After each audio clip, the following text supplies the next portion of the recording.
اعوذ باللہ من الشیطان الرجیم، بسم اللہ الرحمن الرحیم۔ السلام علیکم دوستو، وسیم راجپوت لال آرز آن لائن میں حاضر خدمت۔ دوستو، کسی عورت کو اس کے حق وراثت انہیریٹنس میں اس کی وراثت سے محض اس کے زبانی بیان سے محروم نہیں کیا جا سکتا کہ ایک عورت نے زبانی بیان دے دیا کہ میں نے بس جی اپنے بھائی کے حق میں پراپرٹی دے دیا، اب میں نے نہیں لینی۔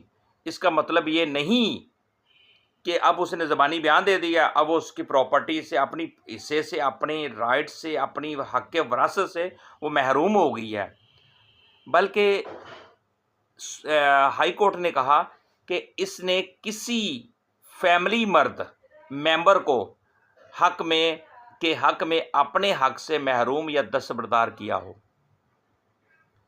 کہ عورت موسٹلی معاشرے میں کیا ہوتا ہے، بھائی کہتے ہیں بہنیں کہتی ہیں میں نے اپنے بھائی کو اپنی پراپرٹی دے دی، منہ زبانی دے دی۔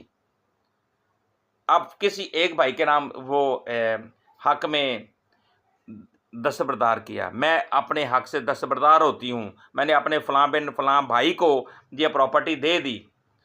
اس طرح اگر کسی عورت کو حق کے وراثت سے محروم نہیں کیا جا سکتا کہ بس عورت نے زبانی کہہ دیا، میری بہن نے زبانی کہہ دیا، اب بھائی نے عدالت میں کیس کر دیا، میری بہن تو میرے حق میں دستبردار ہوگی، وہ زبانی، ایسے بیان سے کسی عورت کو محروم نہیں کیا جا سکتا کہ اس نے زبانی کیا تو اس کا یہ مطلب نہیں ہے کہ اس کی پراپرٹی سے اب وہ پراپرٹی بھائی کی بن گیا، بہن کو حصہ نہیں دیا جائے گا۔ وراثت سے محروم کسی کو نہیں کیا جاتا۔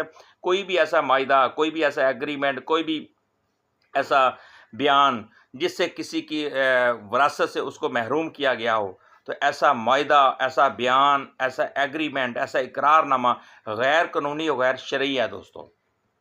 2020 یہ آزاد کشمیر ہائی کورٹ کی ججمنٹ ہے، 2020 CLC نوٹ ہے 22۔ السلام علیکم۔